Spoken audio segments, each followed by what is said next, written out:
Superb. Sir, Sachin is the best. Sachin is God, Varun. Sachin is God. For some at least. Mister Pathak. Sir, I'm 100% sure India जीतेगी. वैभव Sharma. Hi. और आप हैं miss Nalini Shankar, यहाँ के owner. बहुत नाम सुना था आपका और आज आपसे मिलना भी हो गया। We are so lucky जो आज आप यहाँ पे आए। Thank you. नलिनी जी कल एक जेम स्टोर की ओपनिंग करने जा रही हैं और उसी खुशी में इस कैफे में हमने एक छोटी सी पार्टी ऑर्गेनाइज की। I see. और हम सब की आपसे रिक्वेस्ट है कि अगर आप इस पार्टी में आएंगे तो हम सबको बहुत खुशी होगी। देखिए मैं वादा तो नहीं करता। I'll try. Oh no, Sachin out. Oh, अब 3 बॉल में 16 रन कैसे बनेगा यार? अब तो 100% हम हार जाएंगे. सर, मैच गया हाथ से. No, not yet. Indian team का एस्ट्रोलॉजिकल नंबर है 8 और 8 नंबर शनि का नंबर है और आज 8 में है। और ये जो बैट्समैन बैटिंग के लिए आ रहा है ये भी 8th प्लेसिंग का बैट्समैन है।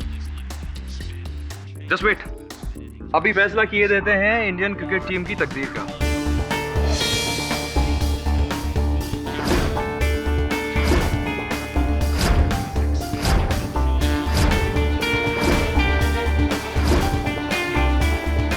ये लीजिए, आज इंडियन क्रिकेट टीम को कोई नहीं हरा सकता। Really? How is it possible? खुद ही देख लीजिएगा, प्रत्यक्ष को प्रमाण की क्या आवश्यकता। अभी थोड़ी देर में फैसला आपकी आंखों के सामने हो जाएगा।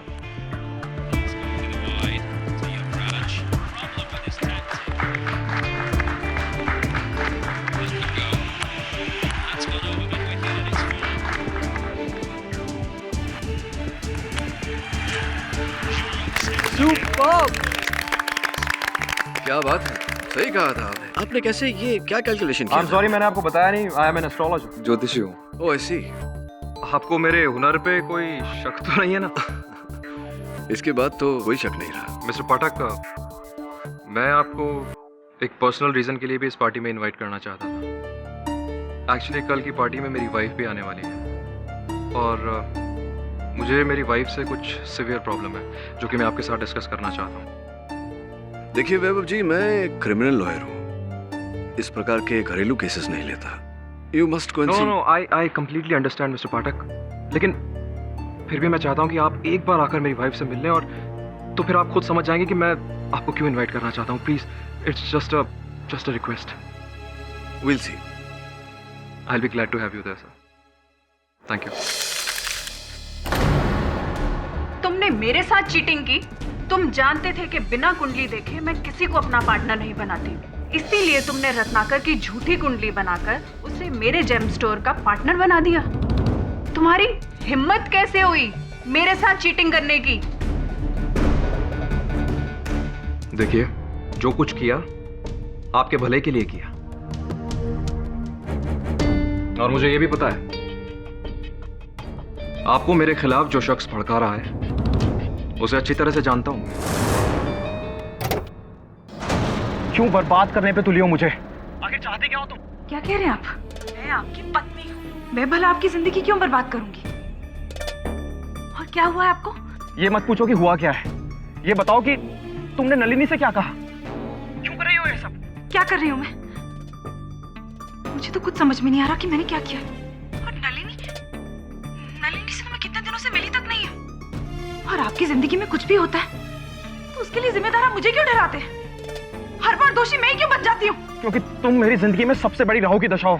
तुम्हारे अलावा और कोई रुकावट नहीं है मेरी लाइफ में। तंग आ गया हूँ तुम्हारे इन लफड़ों और इन नौटंकियों से। लगता है अब मुझे तुमसे अलग होने के लिए कोई लीगल रास्ता ही अपनाना पड़ेगा। ये क्या कह रहे हैं आप? ये कैसी बातें कर रहे हैं आप?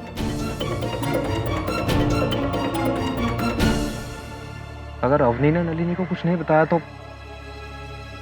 फिर कौन हो सकता है?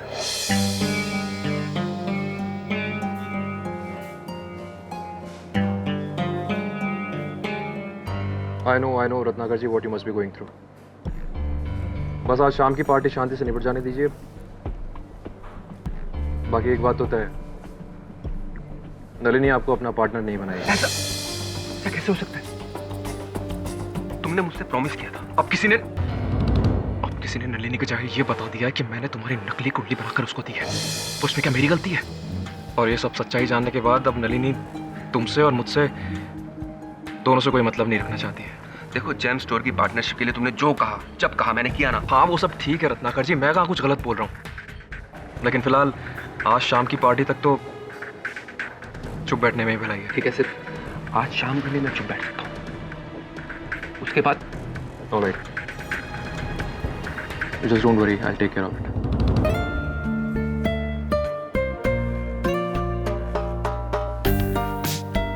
वेलकम मिस्टर पाठक, आइए आइए। हमें पूरा विश्वास था कि आप इस पार्टी में जरूर आएंगे और हमारे इस विश्वास को बनाए रखने का बहुत बहुत शुक्रिया। Thank you for having us here. आपको कुछ खास लोगों से मिलवाना है। रत्नाकर जी, आप हैं मिस्टर पाठक और मिस्टर रत्नाकर नलिनी जी के business manager. Come on, I show you something interesting. या एक्सक्यूज मी। एक आविष्कार, एक अद्भुत सॉफ्टवेयर जिसमें आपका प्लेस ऑफ बर्थ और डेट ऑफ बर्थ डालने पर आपकी पूरी कुंडली, भूत, वर्तमान और भविष्य सब सामने आ जाता है। साथ ही आपकी कुंडली के चार्ट के स्कैन होने पर ये कंप्यूटर आपकी पर्सनल डिटेल्स भी बता सकता है। ये रघु है मेरे असिस्टेंट और इस स्टोर के टेक्निकल मैनेजर भी, और नलिनी जी से तो आप मिल ही चुके हैं। Why don't you give it a shot? Please try. Varun, please fill in your personal details. I mean your place of birth, date of birth, name. एक बार आपने अपनी पर्सनल इंफॉर्मेशन इस सॉफ्टवेयर में फिल कर दी तो ये कंप्यूटर हमेशा उसे याद रखेगा और आपको समय समय पर यह बताता रहेगा कि आपको कब कौन सा जेम पहनना है।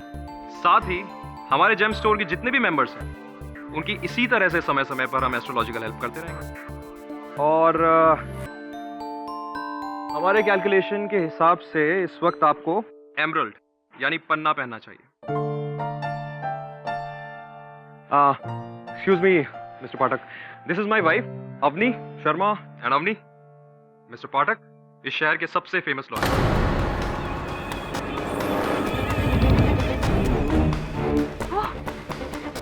लॉयर,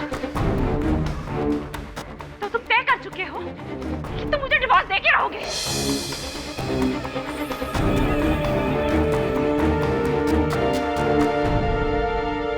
ऐसी कोई बात नहीं है, मेरी बात मुझे तो लगा था तुम मुझे डराने के लिए धमकियां दे रहे हो, पर नहीं, तुम ऑलरेडी डिसाइड कर चुके हो कि तुम मुझसे छुटकारा पाना चाहते हो। अवनी ऐसा कुछ नहीं है, मेरी बात समझने की कोशिश करो, तुम गलत समझ रही हो। मुझे देखो, तुम लॉयर से मिल रहे हो, तुम मुझे छोड़ना चाहते हो।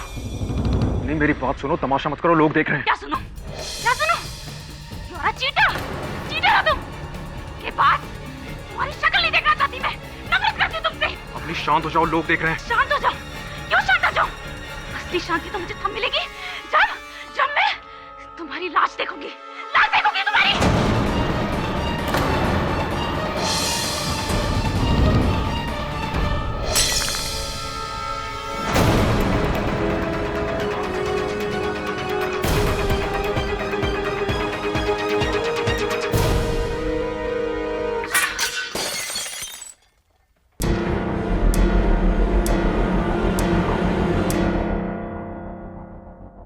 मिस्टर पाठक, अब तो आपने सारा माजरा अपनी खुद की आंखों से देखा ना कि क्यों मैं आपको अपनी पत्नी से मिलवाना चाहता था।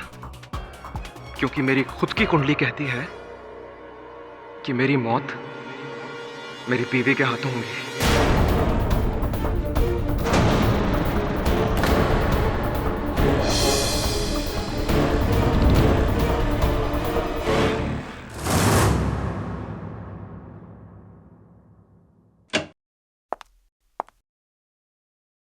आइए आइए अवनी जी,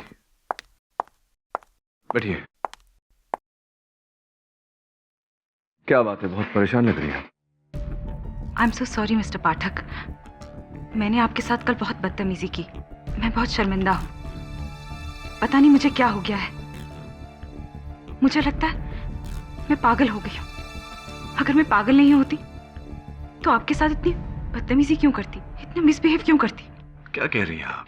कब किया आपने मेरे साथ बुरा बर्ताव? किसने कहा आपसे? वैभव ने। मतलब ऐसा कुछ हुआ ही नहीं क्या? तो वैभव ने मुझसे झूठ क्यों कहा? ये सब कुछ मेरे डिप्रेशन की वजह से हो रहा है। पता नहीं मुझे क्या हो रहा है। डर लगता है कि कहीं मैं कुछ कर ना बैठूं। देखिए, कुछ नहीं होगा, बस अच्छे डॉक्टर से अपना इलाज कराइए, सब ठीक हो जाएगा। मेरा इलाज संभव नहीं है।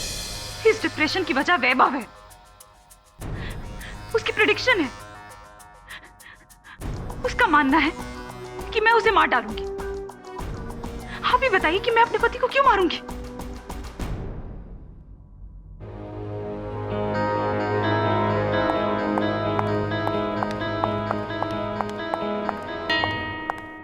सर ये तो वैभव शर्मा की पत्नी थी ना? इसका पीछा कर देख कहाँ जा रही है। Right sir.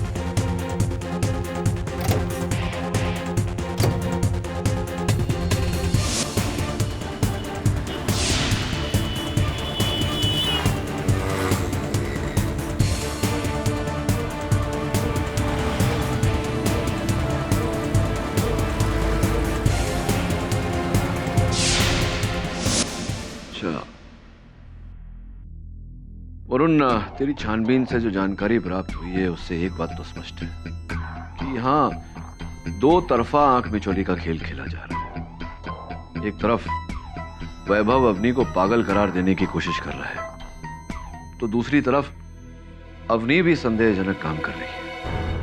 एक काम कर, वैभव को फोन लगा, मीटिंग करवा। Okay sir.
आपका केस लूं उससे पहले मैं आपसे कुछ जानना चाहूंगा।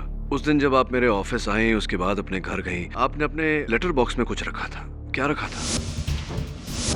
जी उसमें 10 लाख रुपए थे, वैभव को दिए थे किसी ने, और वो पैसे मुझे अपने भाई के रिहेबिलिटेशन सेंटर के लिए भेजने थे। अगर वैभव से मांग के लेती तो वो कभी मुझे पैसे अपने भाई तक नहीं पहुंचाने देता। उसके बाद आप संजीव नाम के किसी आदमी से मिली। Who is he? कौन है वो? संजीव को मैं काफी समय से जानती हूँ। मैं वैभव से चोरी छुपे संजीव के जरिए ही मेरे भाई तक पैसे पहुँचाती थी। उस दिन भी पैसे मैंने लेटर बॉक्स में ही रखे थे। वो लेटर बॉक्स की चाबी और एक नोट घर के बाहर गमले के नीचे रखती है। संजीव वहीं से चाबी निकालकर पैसे मेरे भाई तक पहुँचाता था। योर ऑनर, ये खून कोई सोची समझी हुई साजिश तो नहीं है, लेकिन एक खतरनाक बीमारी का भयानक नतीजा जरूर है। और इस बीमारी से मिसेस अवनी शर्मा पिछले कई सालों से जूझ रही है। इस बीमारी का नाम है डिप्रेशन। एक कॉमन सी बीमारी है योर ऑनर, लेकिन इसके साइड इफेक्ट्स बहुत ही अनकॉमन होते हैं, बहुत ही डेंजरस। कमाल की बात है, अक्सर ऐसा होता है योर ऑनर कि जो इंसान इस बीमारी से पीड़ित है, डिप्रेशन से, वो खुद अपने आप को मार देता है। लेकिन कभी कभी अपने आप को न मारते हुए वो उस इंसान को मार देता है जिसकी वजह से उसे ये डिप्रेशन की बीमारी हुई है। और मिसेस अवनी शर्मा ने कुछ ऐसा ही किया, दूसरा रास्ता अपनाया और अपने पति का कत्ल कर दिया। ये झूठ बोल रहे हैं। मैंने अपने पति को नहीं मारा। मैं तो उनके कमरे में गई भी नहीं थी। ये सब लोग मुझ पे झूठा इल्जाम लगा रहे हैं। मेरी बात का कोई यकीन क्यों नहीं कर रहा? मैंने कह दिया ना कि मैंने अपने पति को नहीं मारा तो नहीं मारा। आप लोग जबरदस्ती मेरे पे झूठा इल्जाम क्यों लगाए जा रहे हैं? दोषी बनाया जा रहा है। Order order. मुल्जिमा से शांति की अपील की जाती है। अच्छा, लेकिन इस तरह किसी पे झूठा इल्जाम लगाया जाएगा तो वो शांत रहेगा? मैं जानती हूँ कि मैं बेगुनाह हूँ। मैंने किसी का कोई खून नहीं किया। मैं जा रही हूँ यहाँ से, मैं जा रही हूँ। छोड़ो मुझे, छोड़ो मुझे। मैंने कहा मुझे छोड़ो, मुझे जाने दो। अवनी जी प्लीज शांत हो जाइए। आपके इस व्यवहार से आप अपने आप को दुविधा में डाल देंगी, प्लीज।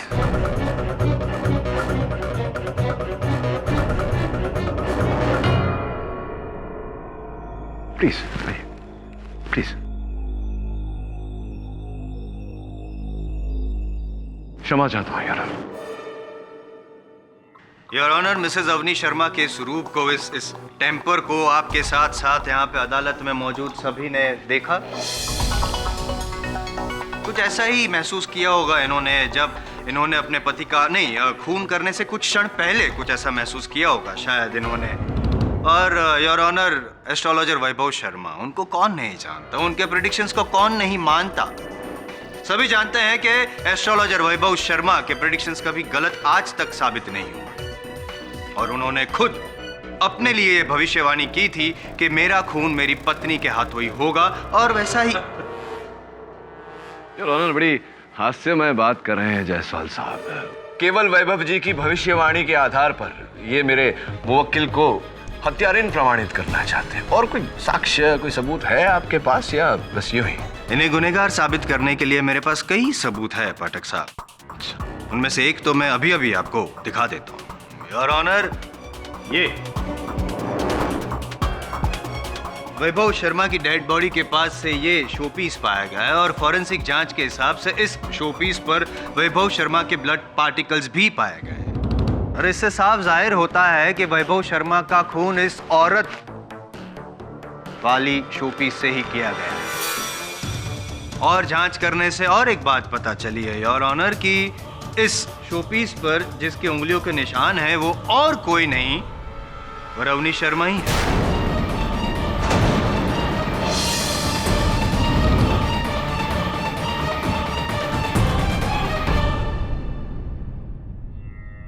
अब भी कोई शक की गुंजाइश है आपको पाठक साहब?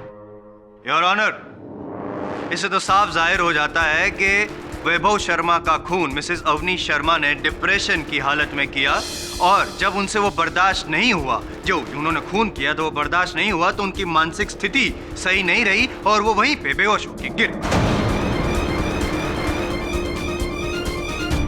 और एक बात योर ऑनर, सबसे पहले मिसेस अवनी शर्मा को बेहोशी की हालत में जिस व्यक्ति ने देखा, अब मैं उस व्यक्ति को कटघरे में बुलाने की इजाजत चाहूंगा, और वो व्यक्ति और कोई नहीं, mister KD Pathak he.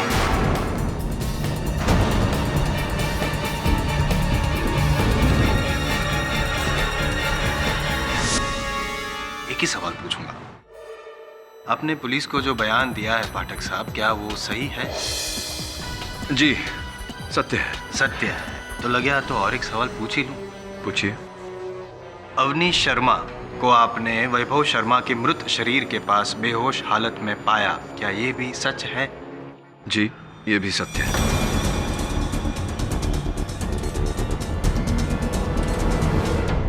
Thank you. वापस आ सकते हैं मेरे साथ? जी नहीं जाऊंगा।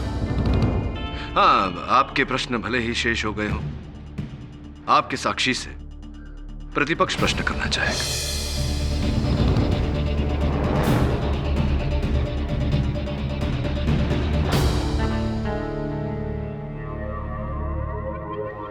वो डिप्रेशन और आप स्ट्रेस, लगता है आपकी मानसिक स्थिति भी जायसवाल साहब, आप मेरी मानसिक स्थिति की चिंता ना करें तो बेहतर होगा आपके लिए। बौखला जाएंगे। योर ऑनर, अभियोग पक्ष मुझे प्रत्युत्तर के अधिकार से वंचित नहीं कर सकता। मैं यहां इस समय अभियोग पक्ष के साक्षी के रूप में खड़ा हूं, पर मैं अवनी जी का वकील भी हूं। प्रतिपक्ष अभियोग पक्ष के साक्षी से प्रश्न करने की अनुमति चाहता है। अनुमति है। पहला प्रश्न योर ऑनर, कि अंततः क्यों केडी पाठक वैभव शर्मा जी के घर गए थे? उत्तर, कुछ समय से मुझे लग रहा था कि वैभव शर्मा और अवनी शर्मा के बीच के रिश्ते में तनाव बना हुआ है। दोनों एक दूसरे पर मानसिक बोझ बन रहे हैं। वैभव शर्मा जी अवनी जी को पागल करार देना चाह रहे हैं।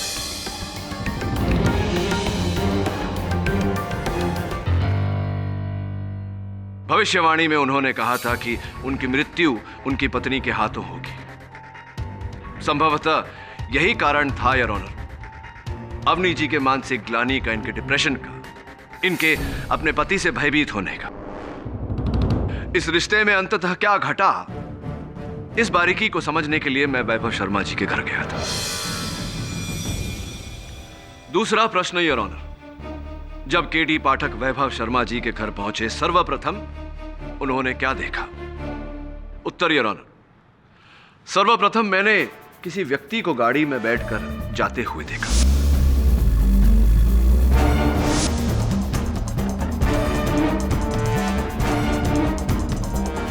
जब मैं वैभव शर्मा जी के घर के मुख्य द्वार पर पहुंचा तो मैंने अंदर लैंडलाइन फोन को बजते हुए सुना। मैंने घर के अंदर प्रवेश किया। जैसे ही वैभव शर्मा जी का मृत शरीर देखा, पुलिस को सूचित करने के लिए मैंने उस फोन का प्रयोग करना चाहा योर ऑनर। फिर पाया कि उस फोन का तार काट दिया गया था, जिसका अर्थ मेरे दोस्त ये होता है कि हत्यारा पूरे समय उस कमरे में उपस्थित था। मेरी उपस्थिति में उसने टेलीफोन का तार काटा। किंतु योर ऑनर, खोजने पर मुझे वहां कोई नहीं मिला। बहुत ही विचित्र बात है। योर ऑनर, विचित्र बात भी है और ऑब्जेक्शनेबल भी।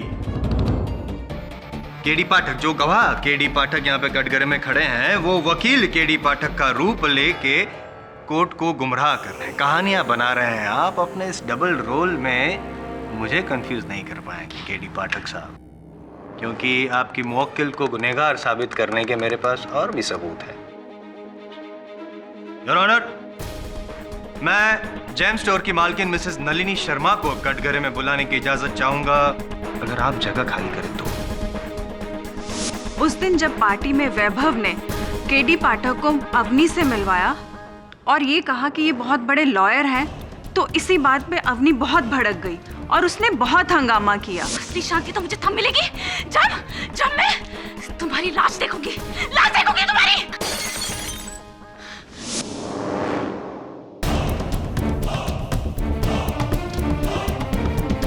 बल्कि योर ऑनर, सिर्फ देखी ही नहीं वैभव की लाश, लेकिन मिसेस अवनी शर्मा ने खुद वैभव को एक लाश में बदल दिया। ऑब्जेक्शन योर ऑनर, अभियोग पक्ष अनुचित शब्दों का प्रयोग करके अदालत की सोच बदलने का प्रयास कर रहे हैं। जरा आप सरकेंगे तो मैं आपको कौन रोक सकता है? हाँ नलिनी जी, वैभव जी ये काम करते थे आपके लिए? जी हाँ, लेकिन वो सिर्फ मेरे लिए ही नहीं, वो एक मैगजीन के लिए हॉरोस्कोप का कॉलम भी लिखते थे। राइट। अद्भुत बात तो ये है कि केवल उनकी ज्योतिष सलाह के लिए आप उन्हें प्रति माह 10 लाख रुपए चुकाती थी। इतने से काम के लिए कोई भला इतनी बड़ी रकम क्यों देगा? हाँ, यही तो सोच रहा था मैं, क्यों देगा? इनफैक्ट मुझे तो पार्टी के एक दिन पहले ही पता चला कि वो मुझे धोखा दे रहा था। किस प्रकार का धोखा दे रहे थे वो आपको? मैं अपना सारा काम हॉरोस्कोप देखकर ही करती हूँ और इसीलिए मैंने वैभव को अपने साथ रखा था। लेकिन वैभव ने रत्नाकर की नकली कुंडली बनाकर मुझे उसके साथ काम करने के लिए मजबूर कर दिया। और ये बात मुझे तभी पता चल गई थी कि वैभव ने रत्नाकर की गलत कुंडली मुझे दिखाई है और इसी बात को लेकर मैं उससे बहुत नाराज थी। फिर इस नाराजगी के चलते आपने क्या अगला कदम उठाया, क्या किया आपने? मैंने उसको अपनी पार्टनरशिप से बेदखल कर दिया, सिंपल। योर ऑनर, मैं रत्नाकर जी को कटघरे में बुलाने की अनुमति चाहता हूँ। अभी नलिनी जी ने अपने कथन में कहा कि आपने वैभव जी से गलत कुंडली बनवाकर भागीदारी की उनके व्यवसाय में। सच है ये बात? जी हाँ, सच है। क्या व्यक्तिगत लाभ था वैभव जी का ऐसा करने में? सिंपल सी बात है, सिर्फ पैसों के लिए। मैंने उस काम के लिए वैभव को 10 लाख रुपए दिए थे।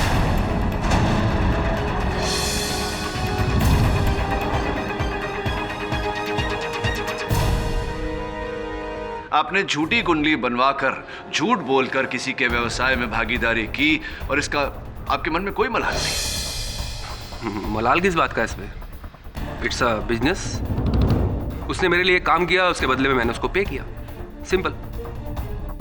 और कोई छोटी मोटी रकम नहीं दी मैंने उसको। I agree with you Ratnakar ji, it's not a small amount at all. 10 lakh रुपए छोटी रकम नहीं होती। और जिस कार्य के लिए आपने ये रकम दिया था, जब वो कार्य असफल हुआ तो स्पष्ट है कि आपको क्रोध आया होगा और उसी क्रोध में आप वैभव जी के घर पहुंचे। आपने उनसे वो रकम लौटाने को कहा, वैभव जी ने मना किया।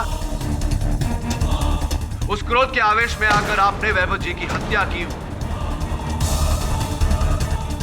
उनके घर से निकलने के समय आपके पांव से फूलदान को ठोकर लगी। फूलदान के नीचे आपको चिट्ठी और एक चाबी मिली, जिस चाबी से आपने अवनी शर्मा जी का लेटर बॉक्स खोला, 10 लाख रुपए उसमें से निकाले और फरार हो गए।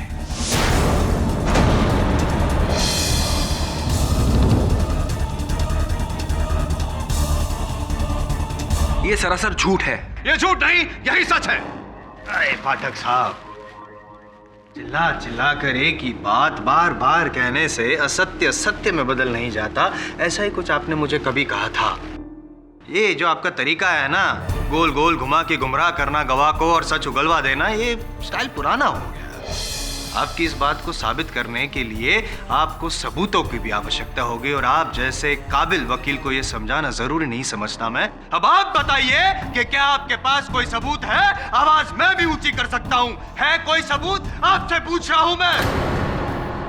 नहीं है, कोई सबूत नहीं है योर ऑनर, ये साबित करने के लिए कि रत्नाकर जी उस रात वैभव शर्मा के घर गए थे। लेकिन मेरे पास सबूत है। आपके मौकिल को गुनहगार साबित करने के कई सबूत है मेरे पास। और आप एक मिनट, जिस चाबी, जिस लेटर बॉक्स, जिस नोट की बात कर रहे हैं ना, वो चाबी रत्नाकर जी ले ही नहीं सकते हैं, क्योंकि उस चाबी का सिर्फ अवनी जी को और संजीव को पता था। That's it. Your honour, Sanjeev ji. जी, मैं जब वहां पहुंचा तो मुझे ना तो वहां पे कोई नोट मिला, ना ही कोई चाबी। ओह अच्छा अच्छा अच्छा। तो आपको नोट चाबी कुछ नहीं मिला, तो आपने मिसेज अवनी शर्मा को कांटेक्ट तो किया होगा? जी नहीं, मुझे अवनी जी ने कहा था मुझे अगर वहां गमले के नीचे कोई नोट ना मिले तो मैं चला जाऊं। और मैं जब वहां गया तो मुझे कुछ मिला ही नहीं, तो मैं वापस आ गया वहां से। योर ऑनर, ये आदमी झूठ बोल रहा है, सरासर झूठ बोल रहा है, क्योंकि ये मिसेज अवनी शर्मा का पार्टनर इन क्राइम है। दरअसल हुआ ये था कि उनको नोट मिली थी और वहां से ये नोट लेके गायब हो गए, ताकि सारा शक रत्नाकर जी पर जाए। और ये सब झूठ है। मुझ पर सरासर झूठा इल्जाम लगाया जा रहा है। मैं ना ही उन पैसों के बारे में, ना ही इस कत्ल के बारे में कुछ जानती हूँ। मैंने तो अपने भाई तक पैसे पहुंचाने के लिए वहां पैसे रखे थे, और लेटर बॉक्स की चाबी, और साथ में चिप बाहर गमले के नीचे। पर मुझे नहीं पता, मैं नहीं जानती कि वहां से पैसे कहां गायब हो गए।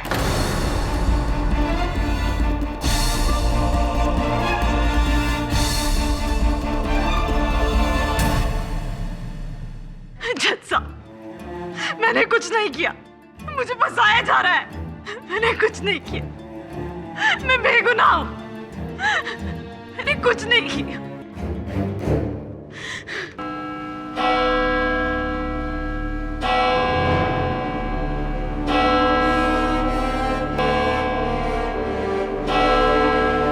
यह अदालत अगली तारीख तक के लिए मुलतवी की जाती है।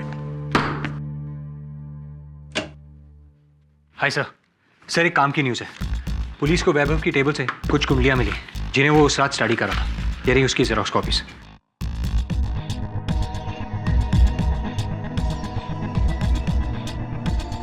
वरुण, किसी भी कुंडली पर व्यक्ति का नाम नहीं है, कैसे पता चलेगा किसकी कुंडली है?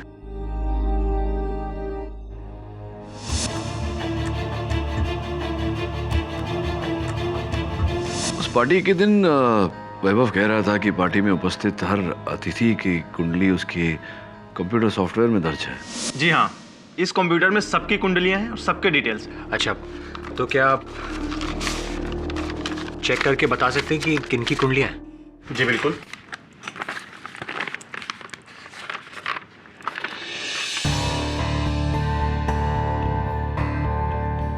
ये कुंडली मिस्टर केडी पाठक की है। ओके। ये नलिनी मैडम की कुंडली है। ये कुंडली रत्नाकर की है।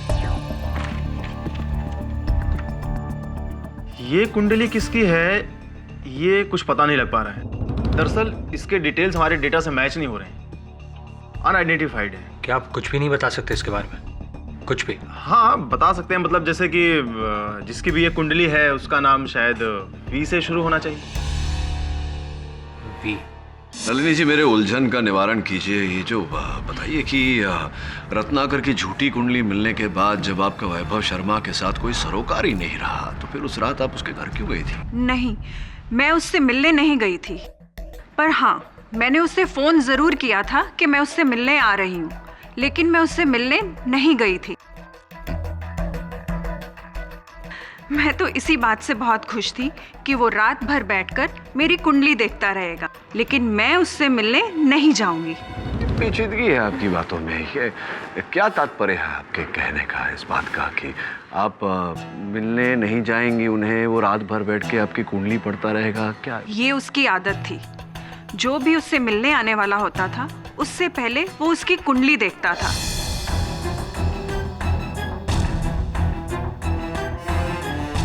और उसके बारे में सारी जानकारी हासिल करता था। कर रहा था योर ऑनर, यानी कि मर चुके हैं ये तो साबित हो चुका है, और जो इंसान मर चुका है उसकी हॉबीज के बारे में जानकारी हासिल करके पाठक साहब अदालत का वक्त बर्बाद कर रहे हैं, ऐसा मुझे लग रहा है। क्यों? क्या हासिल होगा ये जानकारी हासिल करके पाठक साहब? आखिर नलिनी जी का वैभव की मृत्यु के साथ क्या रिश्ता हो सकता है? योर ऑनर, नलिनी जी का वैभव जी की मृत्यु के साथ रिश्ता हो न हो, उस चौथे व्यक्ति का इस हत्या के साथ रिश्ता अवश्य है। उस रात को वैभव शर्मा की मेज पर 4 कुंडलियां थी, एक मेरी, एक नलिनी जी की, रत्नाकर जी की, और चौथी कुंडली किसी गुमनाम व्यक्ति की। उस गुमनाम व्यक्ति को मैं कटघरे में बुलाऊं उससे पहले रत्नाकर जी को बुला के उनसे जरा बातचीत करने की अनुमति चाहता हूं। रत्नाकर जी, नलिनी जी ने अपने कथन में कहा कि वैभव शर्मा जी जब व्यावसायिक रूप से किसी की प्रतीक्षा कर रहे होते तो उस व्यक्ति की कुंडली निकालकर पढ़ लिया करते थे। उस रात उनके मेज पर 4 कुंडलियां थी, जिनमें से एक आपकी थी रत्नाकर जी। जी हाँ, मैं उस रात उसके पास जाने तो वाला था लेकिन नहीं जा पाया। अच्छा, आप भी जाने वाले थे किंतु गए नहीं। पिछली सुनवाई में अभियोग पक्ष महोदय बड़ा गला फाड़ फाड़ कर सबूत मांग रहे थे। सबूत ये है कि जिस गाड़ी को मैंने वहां से जाते हुए देखा था वो आप ही की गाड़ी है। कृपया कर बताइए, मुझे समझाइए कि अगर आप वहां गए ही नहीं तो आपकी गाड़ी वहां क्या कर रही थी? देखिए, मैं वैभव से मिलने गया था, लेकिन जब मैं वहां पहुंचा तो मैंने देखा कि वैभव की डेड बॉडी वहां पड़ी है। ऐसे में मैं घबरा गया। मुझे लगा कि शायद इल्जाम मुझ पर ना आ जाए, इसलिए मैं वहां से जितनी जल्दी हो सके वहां से निकल गया। फूलदान के पास आपको फिर वो चिट्ठी और चाबी भी मिली थी, और उस चाबी से आपने 10 लाख रुपए लेटर बॉक्स से निकाले थे। सबूत है इसका मेरे पास। उस लेटर बॉक्स पर आपकी उंगलियों के निशान मिले हैं।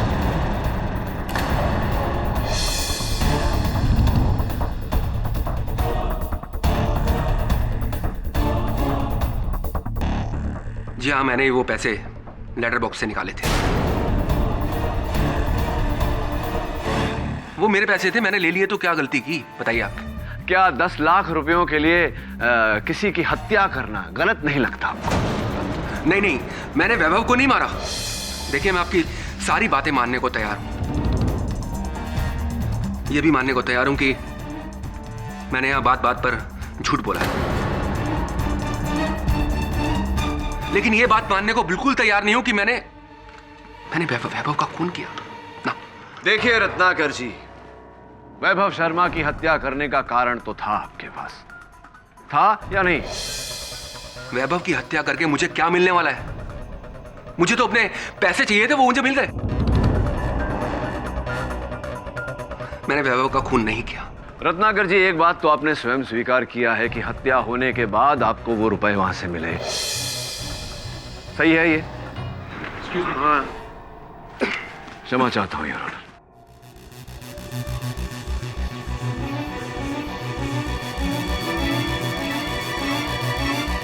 योर ऑनर, इस केस में ये बात कई बार कही जा चुकी है। वैभव शर्मा जी की विशेष आदत, जिस व्यक्ति से उनका व्यावसायिक संपर्क होने वाला होता था, उस व्यक्ति की कुंडली निकालकर वो मेज पर रखकर पढ़ते थे।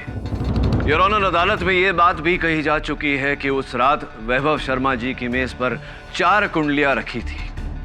एक मेरी, दूसरी नलिनी जी की, तीसरी रत्नाकर जी की और चौथी किसी गुमनाम व्यक्ति की। अब वैभव शर्मा जी तो रहे नहीं कि हमें बताएं कि वो चौथी कुंडली किसकी थी। मैं उनके सहायक रघु को कटघरे में बुलाकर ये इस बात की पुष्टि करना चाहूंगा। रघु जी, वो जब मेरे सहायक वरुण आपके स्टोर के कंप्यूटर पर ये 4 कुंडलियां मैच करवा रहे थे, तो 3 कुंडलियों की तो जानकारी मिल गई थी, मेरी, नलिनी जी की और रत्नाकर जी की। चौथी जो है उसकी जानकारी नहीं मिल पाई थी। दरअसल 3 कुंडलियों का रिकॉर्ड हमारे पास था, चौथे का नहीं था। चौथे का रिकॉर्ड आपके पास नहीं था, किंतु उसी कुंडली को नलिनी जी के कंप्यूटर पर जब हमने मैच करवाया तो उसके बारे में कुछ जानकारी प्राप्त हुई है हमें। जन्म दिनांक 9/12/1973, जन्म स्थान लखनऊ, जन्म का समय 2:35। क्या कहा था आपने मेरे सहायक वरुण से कि जिस व्यक्ति की ये कुंडली है उसका नाम व से शुरू होना चाहिए? जी। तो ये सब जानकारी पाकर अब क्या विचार उठ रहा है आपके मन में? किसकी हो सकती है ये कुंडली? कौन हो सकता है वो व्यक्ति जिसका नाम व से शुरू होता है? बड़ी दिलचस्प बात है कि ये सारी जानकारी आपकी है। आप 9/12/1973 को पैदा हुए थे लखनऊ में 2:35 पर। मिस्टर विजय रघु प्रसाद।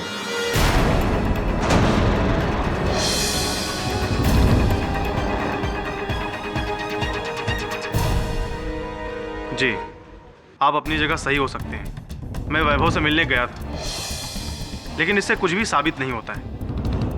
थोड़ी बहुत बातचीत हुई, इसके बाद मैं अपने घर आ गया।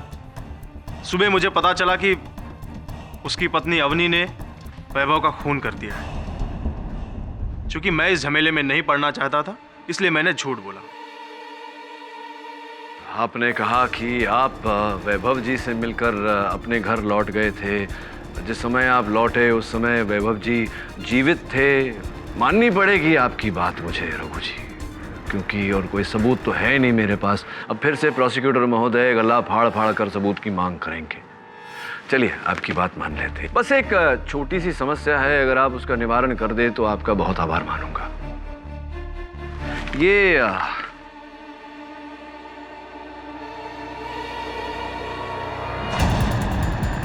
कमीज जिस पर यहाँ देख रहे हैं आप, किसी के लहू का अवशेष है, और इसकी फोरेंसिक्स ने जांच की तो पता लगा कि ये वैभव शर्मा जी का लहू है। और ये कमीज जो है, ये मेरे सहायक वरुण ने आपके घर से प्राप्त की। आपकी कमीज है, आपका लॉन्ड्री वाला भी यही कहता है।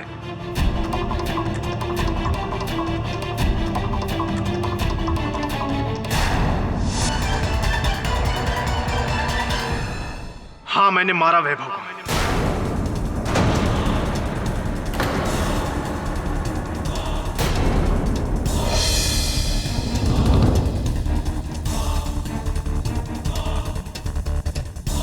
सब कुछ मैंने किया, सॉफ्टवेयर मैंने बनाया, और वैभव का असिस्टेंट होने की वजह से सारा क्रेडिट ले जाता था वैभव।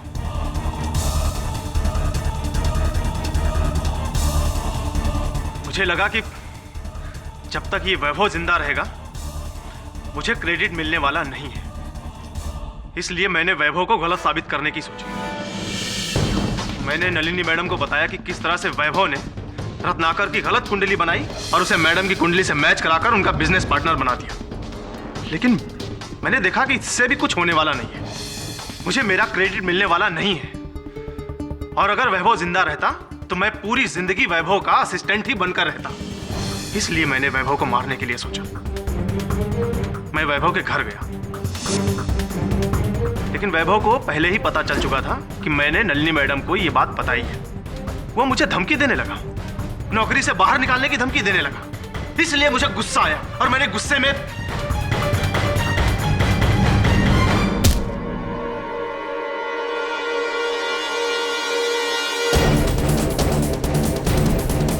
और वो वहीं पर मर गया।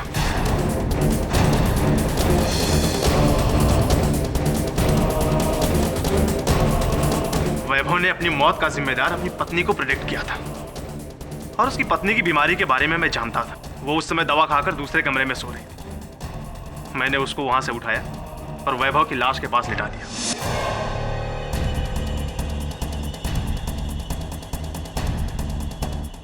और उसकी उंगलियों के निशान मैंने ही इस मूर्ति पर लगाए। और फिर मैं वहां से भाग जाना चाहता था, लेकिन तब तक रत्नाकर वहां गया।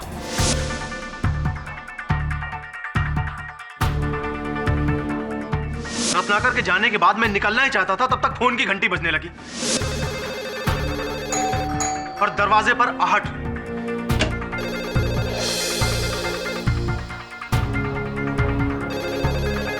मैंने फोन का तार काट दिया। इसके बाद मैंने देखा कि केडी पाठक अंदर आए और फिर मौका पाते ही मैं भाग निकला। सॉफ्टवेयर से निकलकर बहुत हार्डवेयर में जाना पड़ेगा आपको। कारागार में रखो जी। तो डिफेंस रेस्ट तमाम गवाहों और सबूतों को मद्देनजर रखते हुए यह अदालत अवनी शर्मा को बाइज्जत बरी करती है और वैभव शर्मा के कत्ल के जुर्म में रघु प्रसाद पर मुकदमा चलाने का हुक्म देती है। The case is closed.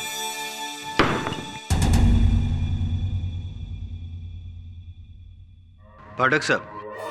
जी जायसवाल साहब। आप हर बार हर केस जीत क्यों जाते हैं, पता है आपको? नहीं बताइए। क्योंकि आपका जो बृहस्पति है ना, वो बहुत स्ट्रांग है। वो वैभव शर्मा ने जो आपकी कुंडली बनाई थी, प्रेडिक्शंस जो आपके बारे में किए थे, वो मैंने देखे। ओह ऐसे। अब वैभव जी ने आपकी कुंडली तो नहीं पढ़ी, लेकिन मुझे ऐसा लगता है जायसवाल साहब के इस समय आपके शनि और मंगल दोनों आप पर भारी चल रहे हैं।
आप कौन हैं?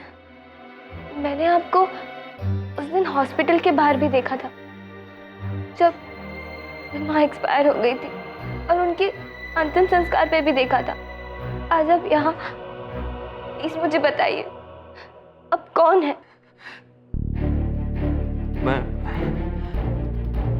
मैं तुम्हारा पापा हूँ। Your father. पापा? आप मेरे पापा हैं? पापा?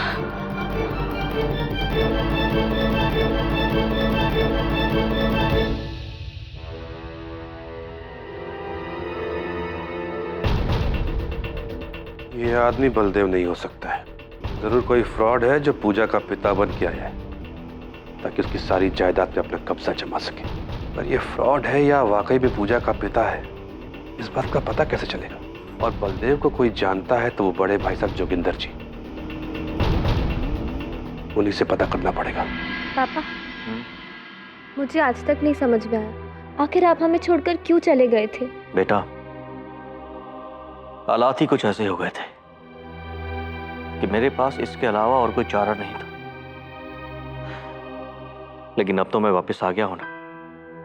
लेकिन अगर आप माँ के होते हुए आते तो उन्हें बहुत अच्छा लगता। वो आखिरी सांस तक सिर्फ आपको ही याद करती रही। लेकिन नानी आपसे बहुत नफरत करती थी। लेकिन माँ आपको हमेशा डिफेंड किया करती थी। वो कहती थी कि हर सिक्के के दो पहलू होते हैं और हमें दोनों पहलुओं को देखना चाहिए। बड़े मामा जी आए। मामा जी आए हैं।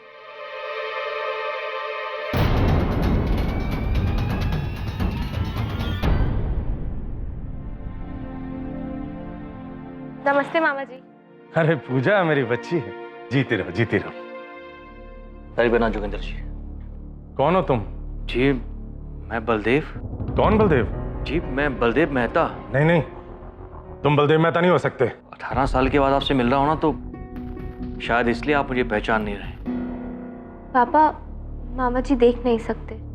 हाँ, 5 साल पहले एक एक्सीडेंट में मेरी आंखें चली गई थी।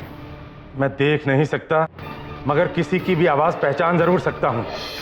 ये बलदेव मेहता की आवाज नहीं है। तुम बलदेव मेहता हो ही नहीं। मामा जी, आप ऐसा कैसे कह सकते हैं? मेरा दिल कहता है यही मेरे पापा है। अरे बेटी, ये कोई बहरूपिया है, फ्रॉड है जो तुम्हें धोखा देके। चुप रहिए, यही मेरे पापा है। अगर तुम इसकी बातों में आ ही गई हो तो मैं कुछ नहीं कर सकता, लेकिन इस फ्रॉड के धोखे में मैं तुम्हें नहीं आने दूंगा। ए, चलो निकलो यहाँ से। आई से गेट आउट। कहीं नहीं जाएंगे मेरे पापा। जाएंगे तो आप। मुझे पता है आप मेरी प्रॉपर्टी पर सांप बन के बैठे हुए हैं। मैं एक बार अपने पापा को खो चुकी हूँ, दोबारा नहीं खोना चाहती। अगर आपने मुझे मेरे पापा से अलग करने की कोशिश भी करी ना, तो याद रखिए मैं कुछ भी कर सकती हूँ।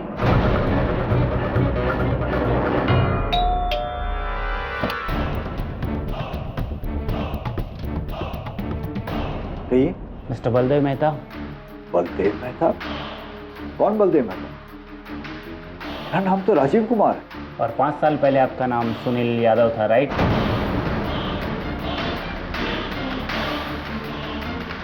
कौन हो? मैं कौन हूँ ये जानने से ज़्यादा ज़रूरी आपके लिए ये है कि आप कौन हैं। अगर आप अभी ये कहना चाहते हैं कि आप बलदेव मेहता नहीं हैं, तो फिर क्या आप इन्हें भी नहीं जानते?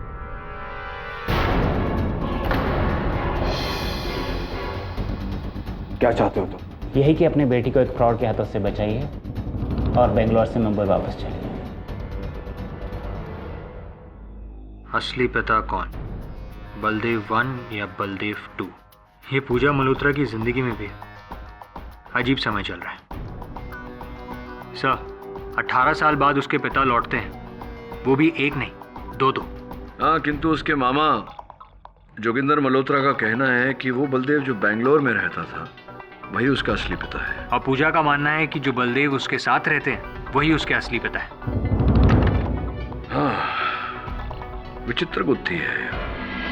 अरे राघव, राघव,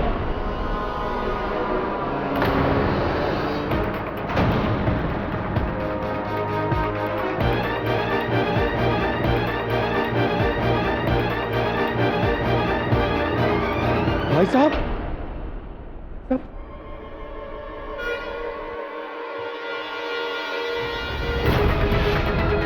राघव,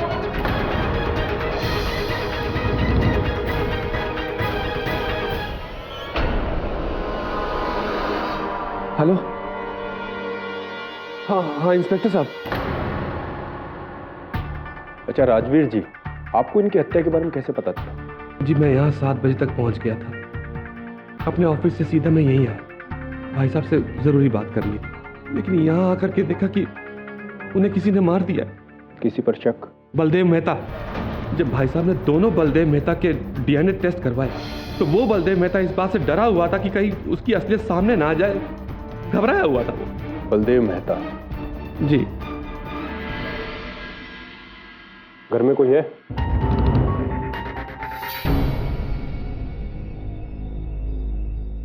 यस। मिस्टर बलदेव मेहता कहाँ है? जी वो तो दोपहर से ही घर पे नहीं है। क्यों, क्या बात है? आपके मामा जी जोगेंद्र मल्होत्रा को किसी ने खून कर दिया। क्या?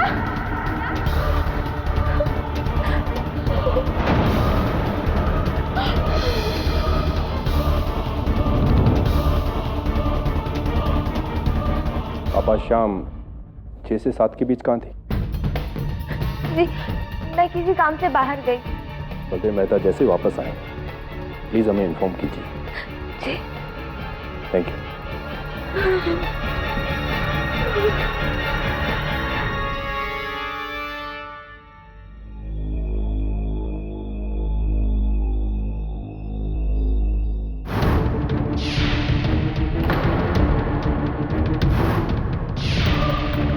पूजा को बुलाकर लाओ।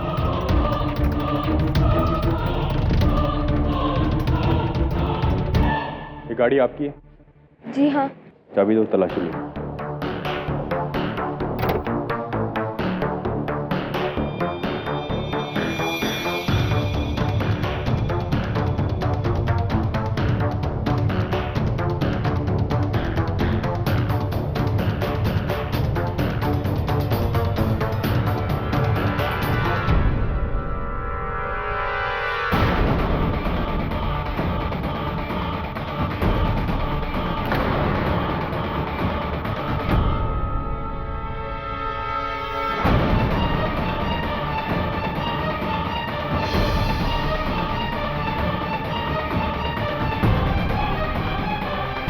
बलदेव मेहता जी, आजकल आपकी तस्वीर समेत अखबार में बड़ी खबर भी छप रही है। फिर तो आपने आज का न्यूज़पेपर भी पढ़ा होगा। जी। जोगेंद्र मल्होत्रा के कत्ल के इल्जाम में पुलिस ने पूजा को अरेस्ट किया। भला वो अपने ही मामा जी का कत्ल क्यों करेगी? केडी साहब, मैं आपसे हाथ जोड़कर रिक्वेस्ट करता हूँ, प्लीज पूजा को बचा लीजिए। पूजा को बचाने का एक ही रास्ता है। अदालत में आपको स्पष्ट रूप से सच सच बताना पड़ेगा कि उसका असल पिता कौन है। मैं सब कुछ सच सच बताऊंगा, कुछ भी झूठ नहीं बोलूंगा अदालत के सामने। बस आप पूजा के ऊपर लगे हुए इस इल्जाम से उसे बचा लीजिए प्लीज। ठीक है, पूरी कोशिश करूंगा। Your honour, Pooja Malhotra, Malhotra Industries की होने वाली मैनेजिंग डायरेक्टर। इनकी जिंदगी में एक अजीब मोड़ आया योर ऑनर, जब इनकी माताजी कावेरी देवी के देहांत पर 18 साल बाद इनके तथाकथित पिताजी का आगमन हुआ। वो वापस आए। अब पूजा मल्होत्रा ने बिना सोचे समझे इमोशनल हो गए इनके पिताजी को एक्सेप्ट कर लिया, यानी कि बलदेव मेहता को एक्सेप्ट कर लिया। Natural reaction. लेकिन एक नेचुरल रिएक्शन और आया। इनके जो लीगल गार्डियन थे जोगिंदर मल्होत्रा, वो ये बलदेव मेहता को एक्सेप्ट नहीं कर पाए, क्योंकि उनके हिसाब से ये जो Baldev Mehta, your honour sorry मैं डिस्टर्ब कर रहा हूँ बीच में, इस केस में 2 बलदेव मेहता हैं और इस कोर्ट में भी मौजूद है, तो कंफ्यूजन कम करने के लिए मैं बलदेव 1 और बलदेव 2 यूं संबोधित करूंगा। हाँ, तो ये जो जोगिंदर मल्होत्रा थे, उनके हिसाब से ये बलदेव 1 वो फ्रॉड था,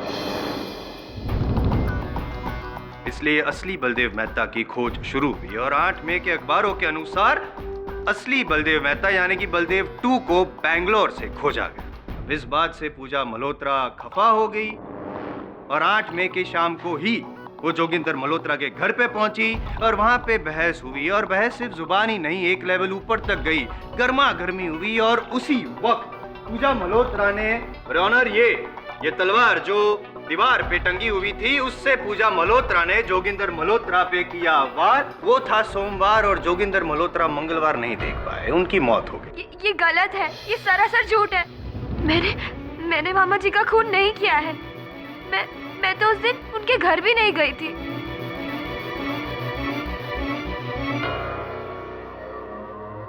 आप झूठ बोल रही हैं, ये आपको पता है? मुझे पता है।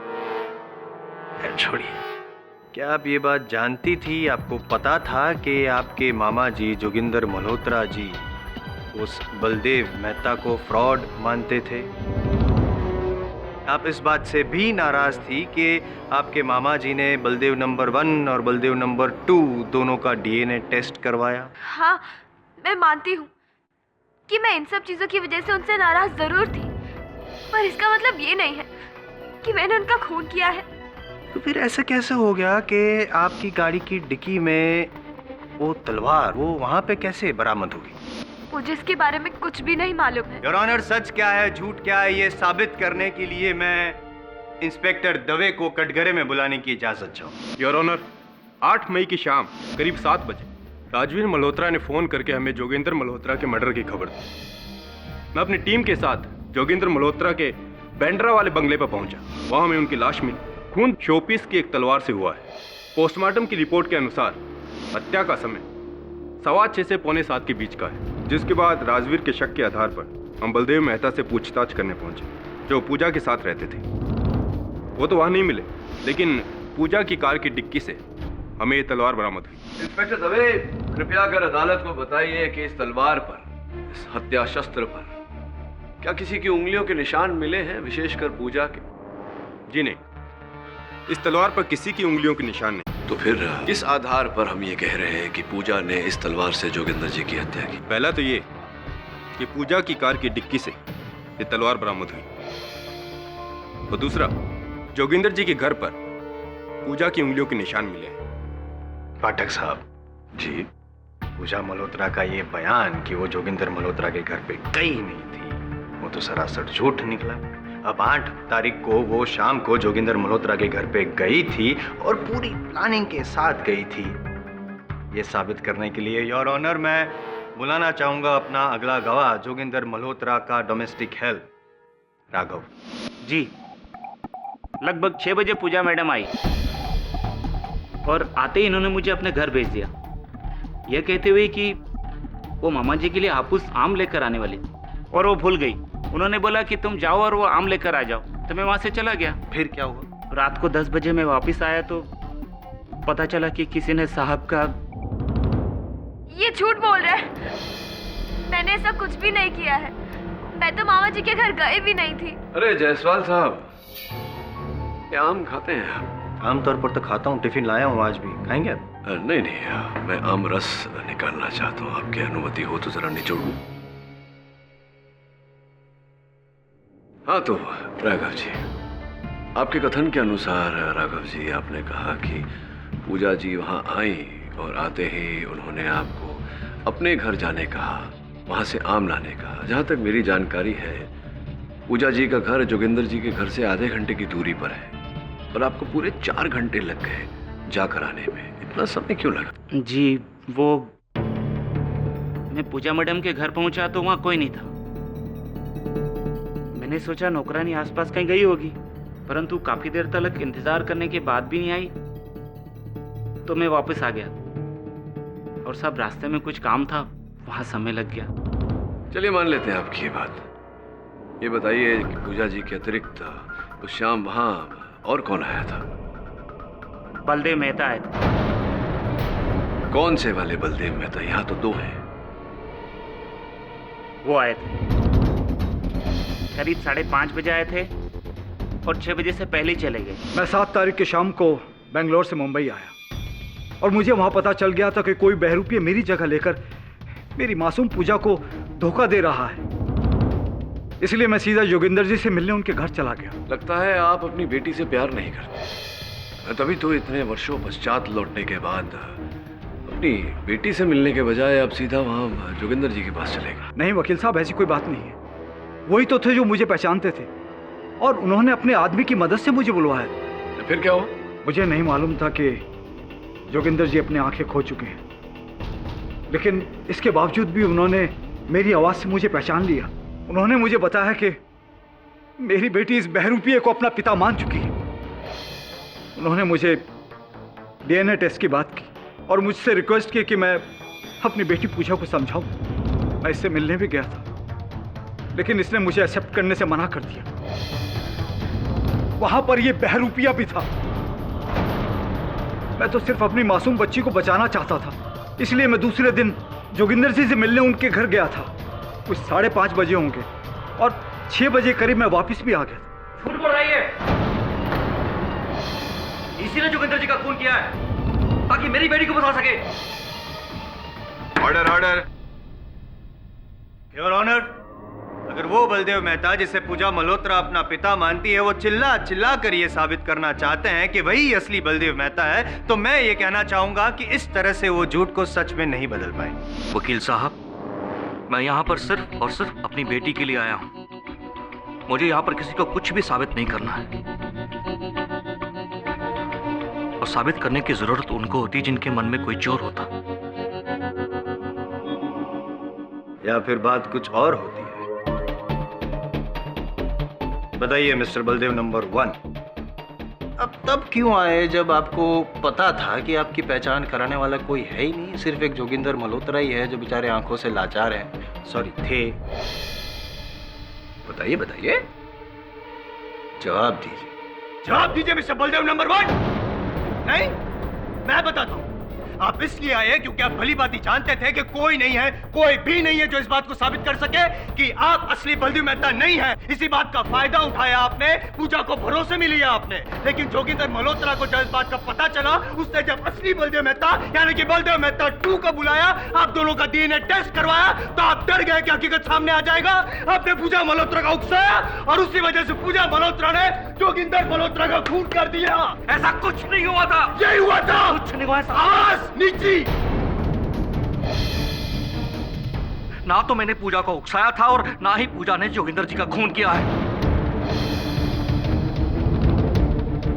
पूजा बेटी है मेरी, मैं क्यों उकसाऊंगा उसे? भला मैं अपनी ही बेटी का बुरा क्यों चाहूंगा? बताइए। आपका अच्छा हो सके और अच्छा हो सके। ये आपका कहना है कि पूजा आपकी बेटी है, ये आपका कहना है कि पूजा के प्रति आपको लगाव है, लेकिन हकीकत में पूजा के प्रति नहीं, उसकी करोड़ की मिल्कियत के प्रति आप। Objection your honour. ऐसा लगता है कि माननीय अभियोग पक्ष कुछ विचलित से हो गए हैं इस बलदेव 1 बलदेव 2 के चक्कर में।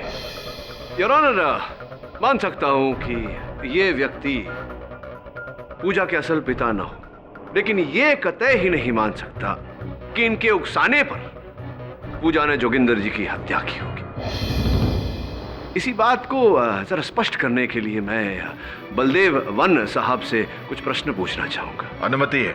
बलदेव जी, जिस शाम जोगिंदर जी की हत्या हुई, उस शाम से लेकर के अगले दिन दोपहर तक आप लापता रहे, कहाँ थे आप? जी, मैं अपने पुराने फ्लैट पर गया था, जहाँ पर मैं और पूजा की मां कावेरी साथ रहा करते थे।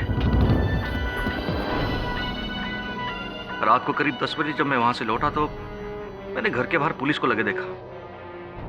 मैं बहुत डर गया और मैं घर के अंदर नहीं गया। और सुबह मुझे खबर मिली कि पूजा को पुलिस ने अरेस्ट कर लिया है, और मैं सीधे आपके ऑफिस में चला आया।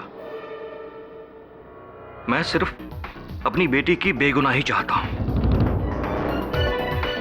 मेरी बेटी किसी का खून नहीं कर सकती, किसी का भी नहीं। ना ही मुझे किसी की जायदाद का कोई लालच है, और ना ही मुझे किसी के पैसे से कोई लेना देना। एक्सक्यूज मी मिस्टर जैसवाल साहब। 8 मई को मिस्टर जोगिंदर मल्होत्रा ने मेरे क्लिनिक में इन 2 व्यक्तियों का डीएनए टेस्ट कराया। मैंने इन दोनों के डीएनए टेस्ट को पूजा के डीएनए टेस्ट से मैच किया, और रिपोर्ट आपके पास है। तो इस रिपोर्ट के मुताबिक क्या आप जज साहब को बता सकते हैं कि असली बलदेव मेहता कौन है? यहाँ पे कोर्ट में 2 बैठे हैं, बलदेव नंबर 1 और बलदेव नंबर 2। जी, मेरी रिपोर्ट के मुताबिक इन दोनों में असली बलदेव मेहता वो है।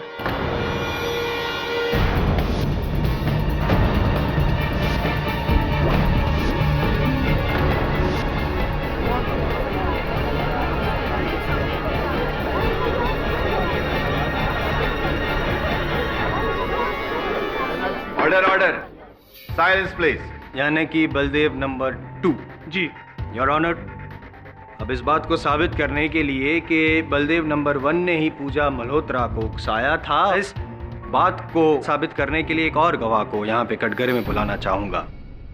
जोगिंदर मल्होत्रा के छोटे भाई राजवीर मल्होत्रा। जी, ये घटना मेरे सामने की ही थी। जब भाई साहब ने, मेरा मतलब है जोगिंदर भाई साहब ने हम सबको डॉक्टर सक्सेना की क्लिनिक में आने के लिए कहा था, हम सब वहाँ पहुँचे थे। और ये धोखेबाज जो पूजा के साथ ही रह रहा था, पूजा के साथ ही वहाँ आया था।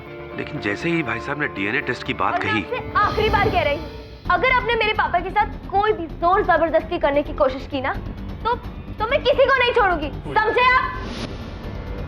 अजवीर जी, क्लिनिक में डीएनए टेस्ट होने के बाद जोगिंदर जी ने अपने दफ्तर आकर एक 25 लाख रुपए की रकम निकलवाई थी।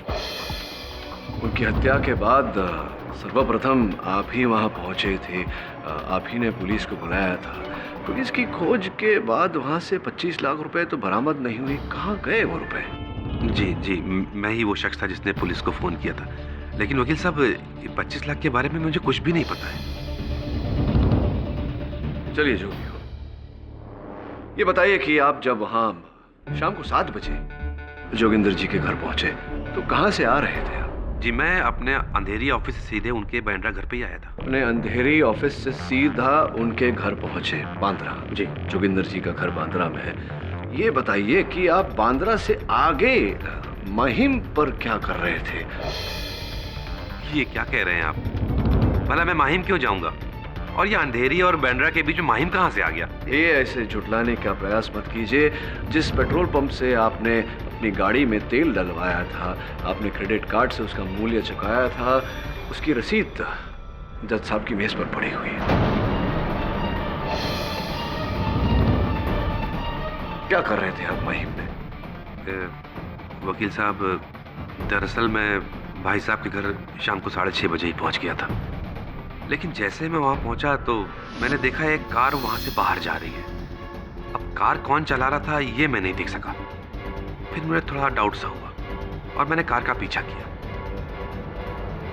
बांद्रा से आगे माहिम के पास मैंने जाके देखा कि वो कार पूजा चला रही थी।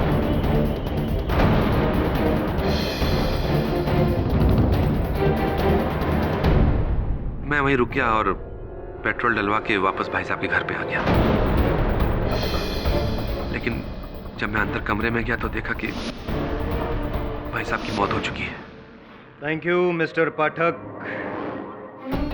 माय नेम आप सीनियर नहीं, मतलब जूनियर्स की कितनी मदद करते हैं आप। Thank you so much. क्या है कि जब, अगर आपको याद हो कि जब केस शुरू हुआ था ये वाला, तब पूजा मल्होत्रा ने ये कहा था कि वो तो कभी जोगिंदर मल्होत्रा के घर पे गई नहीं। अगर गई ही नहीं थी तो फिर मिस्टर राजवीर ने उनको वहां पे देखा कैसे?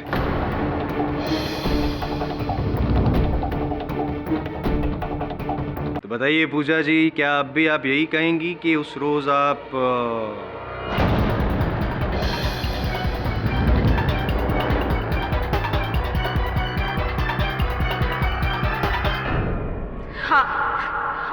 हाँ, मैं मामा जी के घर शाम के 6 बजे गई।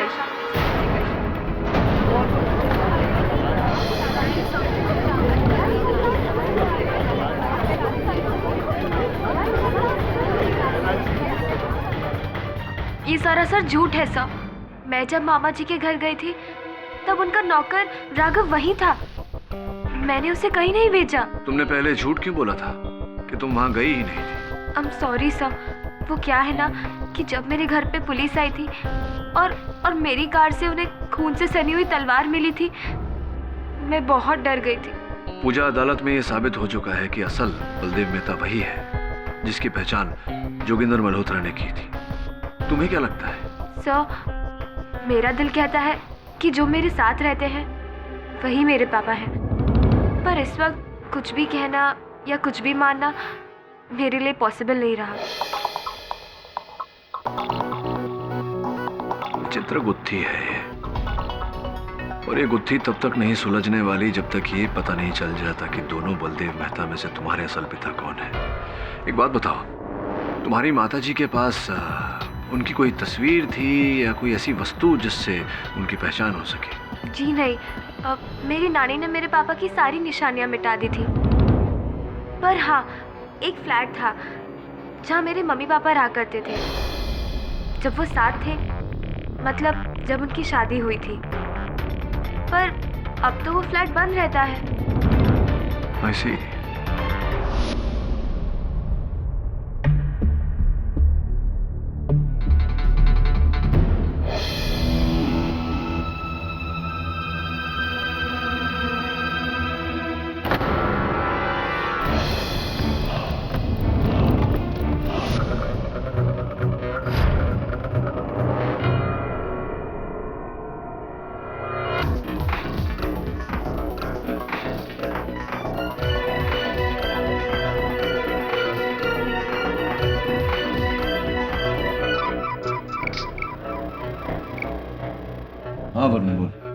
Good, well done. एक और काम कर।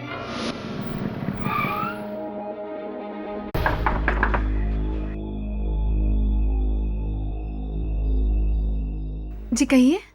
मुझे राघव से मिलना है, वो है क्या? जी नहीं, वो तो नहीं है। वो तो बलदेव साहब के पास गए हैं। आजकल वो उन्हीं के लिए काम कर रहे हैं ना। Thank you. बलदेव जी क्षमा कीजिएगा, न चाहते हुए भी आपसे एक निजी प्रश्न करना पड़ रहा है। 18 वर्ष पूर्व ऐसा क्या हुआ था जिसके कारण आपको अपने परिवार, अपनी धर्मपत्नी, अपनी 1 साल की छोटी बेटी को छोड़कर जाना पड़ा था?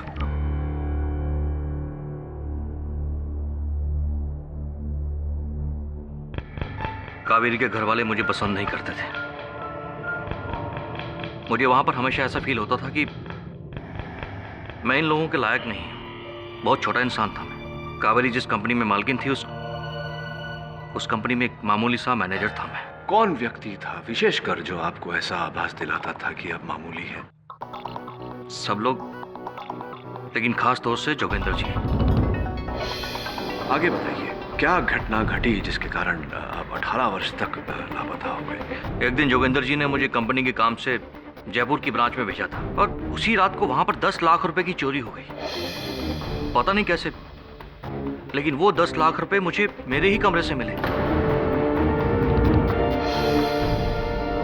इससे पहले कि मैं इस बारे में किसी को बता पाता, मुझे पता चला कि पुलिस मुझे ढूंढ रही है, मुझे चोर समझ रही है। मैं डर के मारे वहां से भाग निकला और जब मैंने कावेरी को सच बताने का निश्चय किया तो मुझे पता चला कि कावेरी भी मुझे चोर समझ रही है और मेरी शक्ल तक नहीं देखना चाहती। ये बात जो कावेरी आपको चोर समझ रही है और आपका मुंह नहीं देखना चाहती, ये बात किसने बताई आपको? जी, जोगिंदर जी ने। ये बात भी जोगिंदर जी ने आपको बताई। कुल मिला के आप ये कहना चाहते हैं? पाठक साहब, आप क्या कहना चाहते हैं? समझ में नहीं आ रहा है मुझे, क्योंकि अदालत में तो ये साबित हो चुका है कि ये जो है आपके सामने खड़े हैं वो असली बलदेव मेहता नहीं, ये पीछे बैठे हैं वो असली बलदेव मेहता है।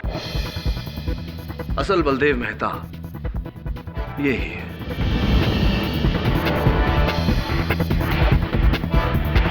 यानी कि योर ऑनर, माननीय बचाव पक्ष महोदय अब डीएनए रिपोर्ट्स को भी झुठला रहे हैं। डीएनए रिपोर्ट पर भी चर्चा होगी मेरे दोस्त धीरज सर। बलदेव जी, कृपया कर अदालत को बताइए कि इस पुस्तक को जानते हैं आप, पहचानते हैं? जी हाँ, अच्छी तरह से। ये किताब मैंने कावेरी को दी थी। इस पर मैंने विद लव के साथ साथ अपना नाम भी लिखा था।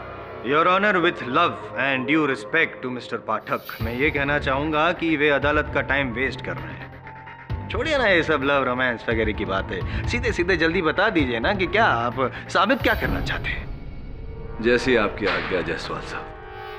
योर ऑनर, मैं केवल इतना साबित करना चाहता हूं कि ये जो व्यक्ति कटघरे में इस समय खड़े हैं ये ही असल बलदेव मेहता है। ये पुस्तक इन्होंने अपनी पत्नी कावेरी को भेंट के रूप में दी थी और इस पर जो इनकी लिखावट है उसकी जांच और उसकी पुष्टि हैंडराइटिंग एक्सपर्ट्स कर चुके हैं। रिपोर्ट आपके मेज पर है। और जरा घूमिए ना। यह व्यक्ति जिसे आप इतने जोशो खरोश से बलदेव मेहता कह रहे हैं, वास्तविकता में इनका नाम विजय विश्वकर्मा है।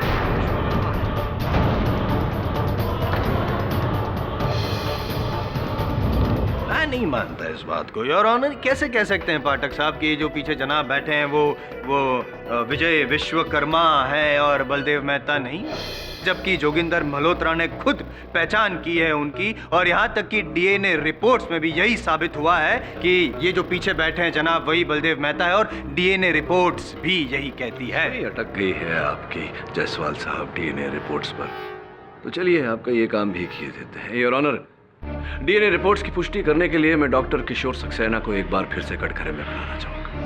योर ऑनर, पुलिस ने डॉक्टर सक्सेना के लॉकर से 10 लाख रुपए नकद बरामद किए। उन नोटों पर जो सीरियल नंबर्स हैं वो उस रकम के नोटों के सीरियल नंबर से मेल खाते हैं जो रकम जोगिंदर जी ने अपने कंपनी से निकाले थे, 25 लाख रुपए।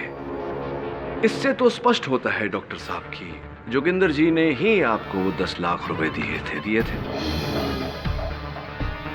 जी, ये 10 लाख रुपए मुझे खुद जोगिंदर मल्होत्रा जी ने दी थे।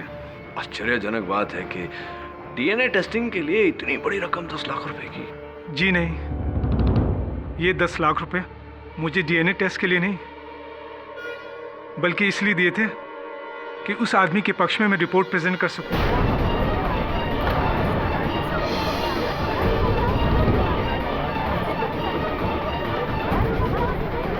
वकील साहब, यह आदमी झूठ बोल रहा है। अरे भला जोगिंदर जी किसी को रिश्वत क्यों देंगे? लगता है किसी ने इसे झूठ बोलने के लिए मजबूर किया है। तो आइए, आप आकर सत्य बोलिए। क्यों आप हम सबको कष्ट दे रहे हैं, अदालत का समय व्यर्थ कर रहे हैं? मान जाइए कि आप बलदेव मेहता नहीं, विजय विश्वकर्मा हैं। वकील साहब, ये आप क्या कह रहे हैं, मेरी समझ में कुछ नहीं आ रहा। अरे मैं ये क्या विजय विश्वकर्मा नाम के किसी आदमी को नहीं जानता हूँ। मैं समझ गया कि आप यूं नहीं मानेंगे, मुझे साबित करना ही पड़ेगा। जोगिंदर मल्होत्रा जी के घर मुझे एक फोटो एल्बम मिला, उसमें बहुत ही दिलचस्प तस्वीर मुझे मिली। 1993 में आयोजित की गई व्यापारी संघ समारोह, जिसमें आप भी मेहमान के तौर पर उपस्थित थे। ये देखिए बैनर के नीचे, बिल्कुल बैनर के नीचे।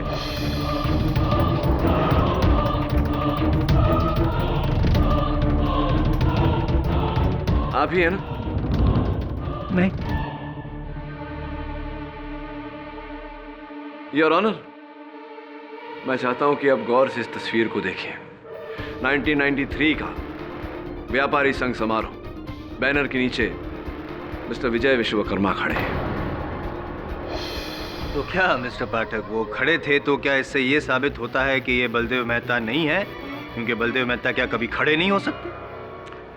योर ऑनर, मैं जानता था कि मेरे होनहार मित्र ये प्रश्न अवश्य उठाएंगे, इसलिए मैंने 1993 में रखी गई व्यापारी संघ समारोह की छानबीन की इंटरनेट पे, तो नाम समेत इनकी छवि भाई मिस्टर विजय विश्वकर्मा।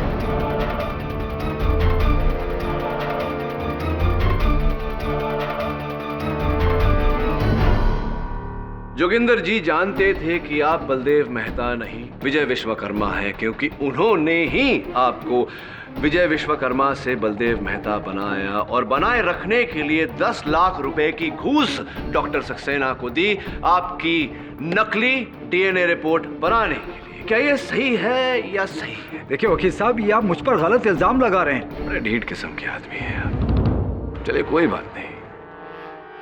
वरुण,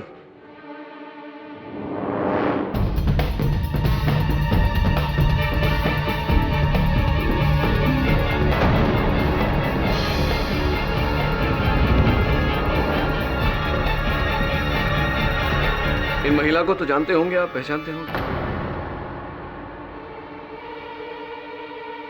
ना?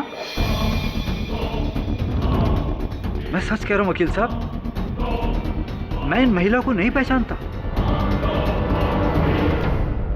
बड़ी दुख की बात है कि इन्होंने आपको पहचानने से इनकार कर दिया। कुछ कहना चाहेंगी आप?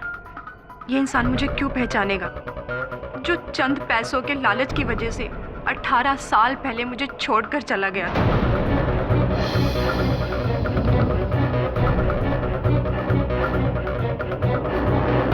और कभी इन्होंने पलटकर ये तक जानने की कोशिश नहीं की कि मैं कैसी हूँ, कहाँ हूँ, किस हाल में हूँ, जिंदा भी हूँ या मर गई। तो ये देखिए हमारे शादी के कुछ फोटोग्राफ्स। क्या ये इंसान इन्हें भी झुठला देगा?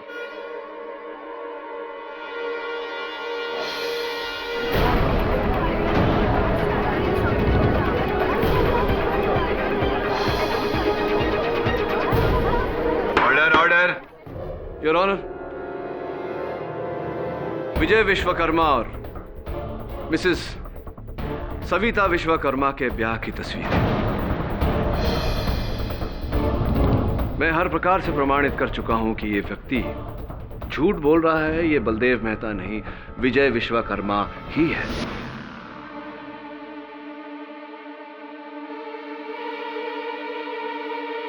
हाँ, ये सच है कि मैं ही विजय विश्वकर्मा।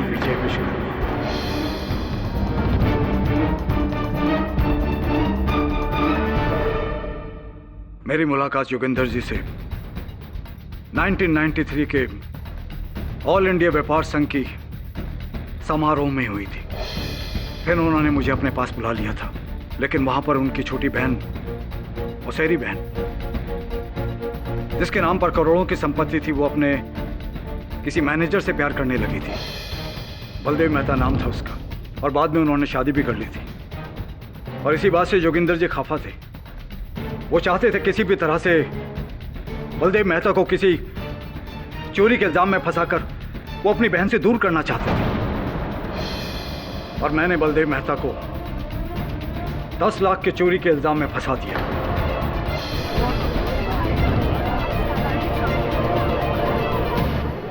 जोगिंदर जी ने बलदेव मेहता से कहा कि उनकी बहन को उसकी चोरी का पता चल गया है और वो भी उन्हें चोर समझती है, और वो सारी जिंदगी उसका मुंह नहीं देखना चाहती।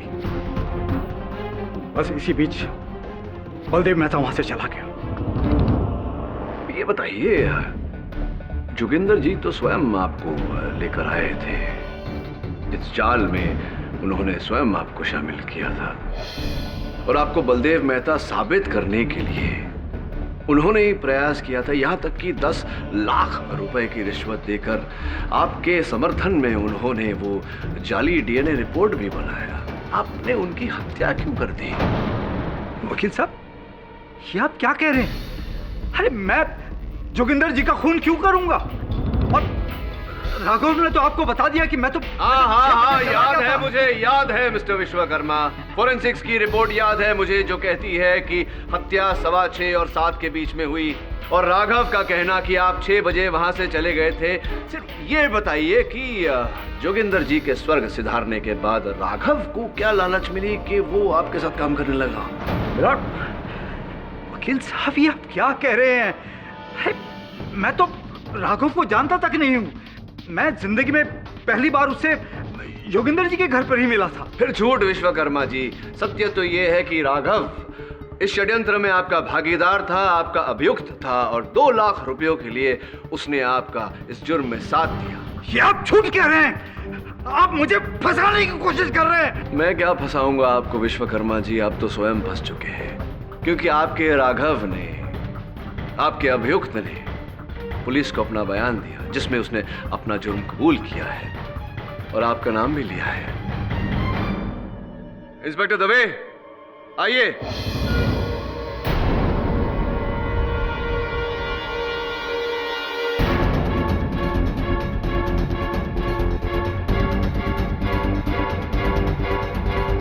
एक बार फिर समय आ गया है विश्वकर्मा जी सत्य का सामना करने की।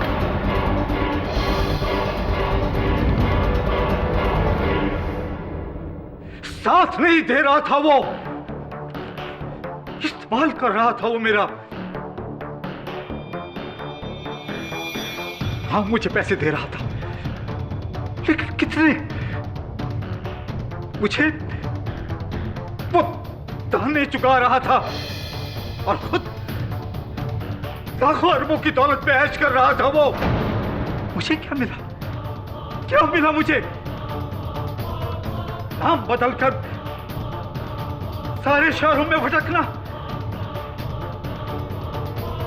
अपने परिवार को छोड़ा सिर्फ उसके कहने पर। जब मुझे पता चला कि योगिंदर अब फिर फंस गया है, उसे मेरी सख्त जरूरत है, अब मैंने सोचा कि मैं उसका इस्तेमाल करूंगा। अब जब उसने सब लोगों के सामने, मीडिया के सामने मुझे पहचान लिया था, जब उसने मुझे असली बलदेव मेहता साबित करने के लिए, मेरी नकली डीएनए रिपोर्ट बनाने के लिए उसने डॉक्टर को रिश्वत दी, तब मुझे लगा कि अब मेरा कोई कुछ नहीं बिगाड़ सकता। अब सब कुछ मेरा है, हम मुझे कहीं भागने की जरूरत नहीं है। अगर कोई मेरी सच्चाई जानता है तो वो है जोगिंदर मल्होत्रा। मैंने सोचा क्यों न इसी को खत्म कर दिया जाए। फिर तो पूजा की सारी दौलत मेरी होगी, मेरी। मैंने पूजा के जाने के बाद राजवीर को उसके पीछे जाते हुए देखा। तब मैं जोगिंदर मल्होत्रा के घर पे गया। जोगिंदर मल्होत्रा अंधे थे, वो आते हुए मुझे नहीं देख पाए और तब मैंने उन्हीं के घर में लटकी हुई तलवार से उनको मार डाला।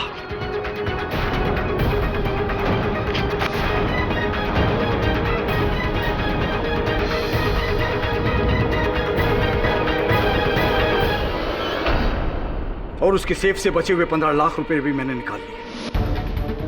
लेकिन बदकिस्मती थी, राघव ने मुझे देख लिया। लेकिन मैंने राघव को समझाया और 2 लाख रुपए देकर उसे मुंह बंद करने के लिए कहा। उसने मेरी बात मान ली और वहां से चला गया। फिर मैंने तलवार पे लगे हुए अपनी उंगलियों के निशान मिटाए और उस तलवार को लेकर मैं सीधा पूजा के घर चला गया। वहां उसकी कार खड़ी देखी और उसकी डिग्गी में जाकर मैंने वो तलवार रख दी। Your honour, the defence race.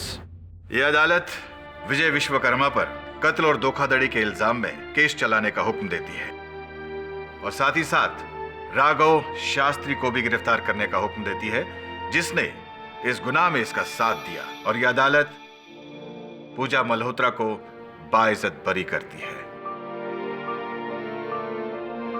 The case is closed.